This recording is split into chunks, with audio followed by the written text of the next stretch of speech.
Okay, ito yung iMix Insighted.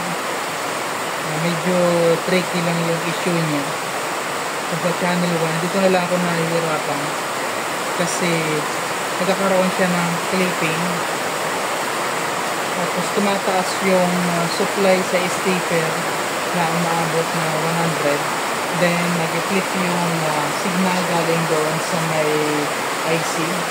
Kaya nagpa-retire niya.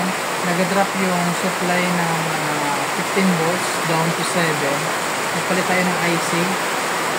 Palitan din natin yung IC dito, tapos yung MOSFET. Palit din tayo ng standard diode.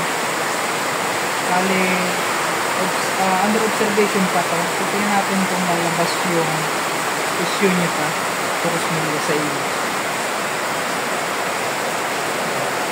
Bali, no load muna tayo, no dummy load.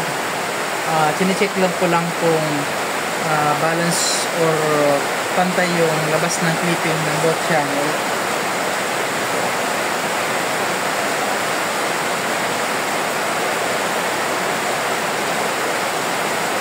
Ayun yung stator natin.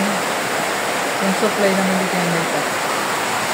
Ayan, okay, meron tayong minimum na 90-40 volts. Ito ay secondary, ito ay third. Ito.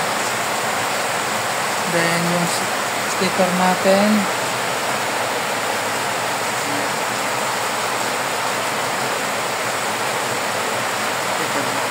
yan ay channel 1. Nako-curious kasi ako kasi may time na okay siya. Then pag nalalamigan, bumabalik ng issue. Ngayon, chinek na natin, nagpalit tayo ng mga pyesa.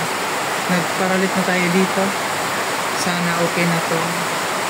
I-observe na lang natin.